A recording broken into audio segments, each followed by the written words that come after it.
চট্টগ্রামে তেমন সংকট না থাকলেও সবজিসহ সব পণ্যের বাজার চড়া। অস্বাভাবিক উচ্চ মূল্যের কারণ জানতে চাইলেই বৃষ্টি বন্যাকে দায়ী করছেন ব্যবসায়ীরা। অন্যদিকে ক্রেতাদের প্রশ্ন আড়তদারদের নৈতিকতা নিয়ে।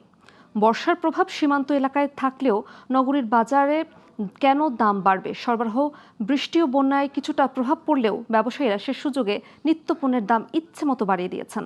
চট্টগ্রাম থেকে নিশিতা বড়ুয়ার তথ্যচিত্রে থাকছে ডেস্ক রিপোর্ট।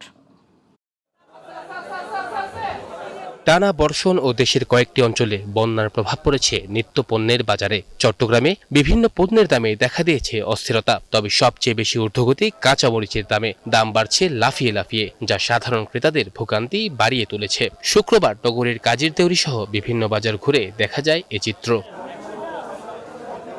কাজীরদেউরি বাজারের বিভিন্ন সবজি, মুরগির দাম, ডিমের দাম নিয়ে ব্যাপক ক্ষোভ দেখা গেছে ভোক্তাদের মাঝে। বন্যা পরিস্থিতির আগে দামটা কিছু নিয়ন্ত্রিত ছিল, সবজি থেকে শুরু করে মাছ মাংস সব কিছু নিয়ন্ত্রিত ছিল, কিন্তু ইদানিং দেখতেছি দামটা একটু বাড়তি। আপনার এই সবজিতেও বাড়তি, আপনার এই মাছ মাংসও বাড়তি। চাঁদাবাজি সব জায়গায় আছে, ঠিক আছে, কেউ দেখিয়ে করছে, কেউ লুকিয়ে করছে। এইসব কারণে গিয়ে দেখা যায় জিনিসপত্রের দামগুলো কিন্তু একটু বেড়ে বসে থাকে। সেটার এফেক্টটা হয় আমাদের উপরে, আমরা যারা মধ্যবিত্ত পরিবার যারা, তাদের উপরে এফেক্টটা হয়।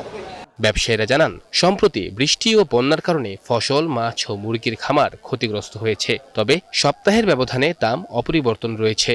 কাঁকড়া 120 টাকা, ঝিঙে 120, তিতকরলা 160, শসা 120 টাকা করে কেজি, কড়ি 100 টাকা করে কেজি, বরবটি 140 টাকা করে কেজি। প্রত্যেক সবজি 10 টাকা 20 টাকা সবগুলা বাড়তি। মাছ চাহিদা থেকে মাছ তো আসতেছে না, যেখান থেকে ইনপুট হয় ওখান তো আসতেছে না। মাছ না আসলে ওখানে যদি মাছ না পাই আমরা, ওখানে জায়গায় দাম বাড়ে, কিন্তু আমরা দাম পাই না। ওখান থেকে বেশি কিনে আনতে হয়, বেশি বিক্রি করতে হয়। দেশি মুরগি আগের দামে আছে, আর সোনালী মুরগি আগের দামে আছে, কিন্তু পার মুরগির 10 টাকা বাড়ি গেছে। জনসাধারণের ভোগান্তি কমাতে বাজার নিয়ন্ত্রণে শুধু মূল্য নির্ধারণ নয়, নিয়মিত বাজার তদারকি প্রয়োজন বলে মনে করছেন সাধারণ মানুষ। Global television news desk.